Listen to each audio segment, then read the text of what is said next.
सास ससुर हमसे दुखी ना हो गए।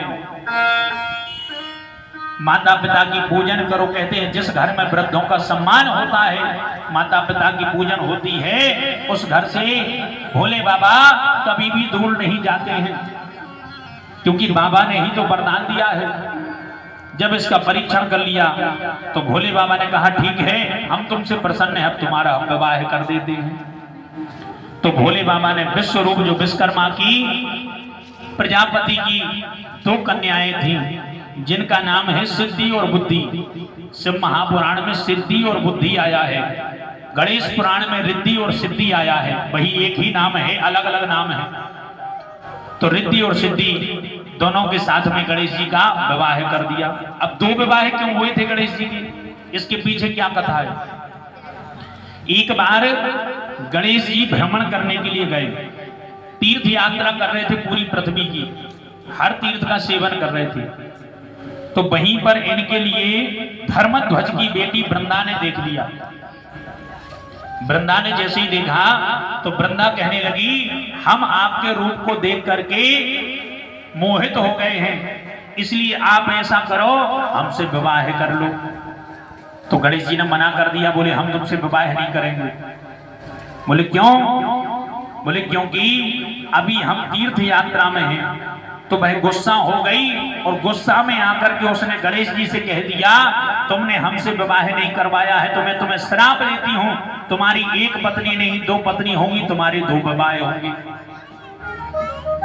तो यह गणेश जी के लिए श्राप लगा था वृंदा का, इसलिए इनके दो विवाह हुए, दो पत्नियां हुई हैं। इसके बाद में वृंदा के लिए गणेश जी ने भी श्राप दे दिया।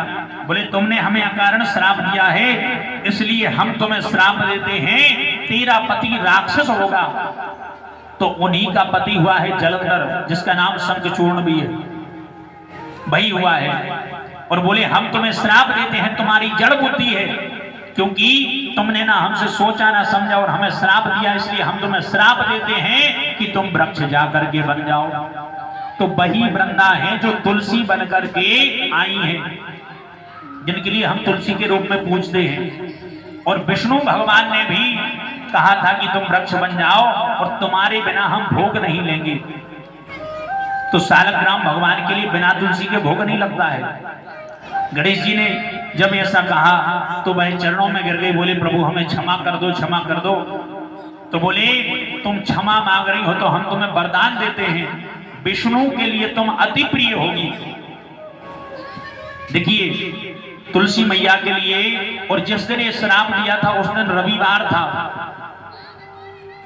आदित्यवार था, सूर्य भगवान का दिन था। तो बोले जो व्यक्ति तुम्हारे लिए रविवार के दिन स्पर्श कर लेगा, कभी भी रविवार के दिन तुलसी को छूना नहीं चाहिए, तोड़ना तो दूर की बात है। यदि रविवार के दिन कोई व्यक्ति तुलसी मैया को स्पर्श कर लेता है तो उसके घर से धन नष्ट होने लगता है और दरिद्रता आने लगती है। इसलिए कभी भी तुलसी मैया के लिए रविवार के दिन स्पर्श नहीं करना चाहिए, और मंगलवार शुक्रवार इस दिन तोड़ा नहीं जाता है। कहते हैं कि केवल यदि आप सालग्राम भगवान की पूजन करते हैं, आपके सालग्राम भगवान इष्ट हैं, और मान लीजिए आपकी तुलसी कहीं घूम गई या फिर मिल नहीं रही है। वैसे तो कहते हैं कि यदि सालग्राम भगवान की पूजन कर रहे हैं तो आप बासी तुलसी को धो करके भी चढ़ा सकते हैं, और यह बिल्व पत्र का भी नियम है। यदि आपके लिए बिल्व पत्र नहीं मिल रहा है तो आपके लिए बिल्व पत्र को आप बासी बिल्व पत्री को धो करके भोले बाबा पर चढ़ा देंगे तो आपके लिए वही फल प्राप्त हो जाएगा।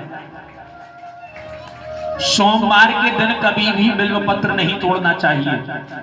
क्यों?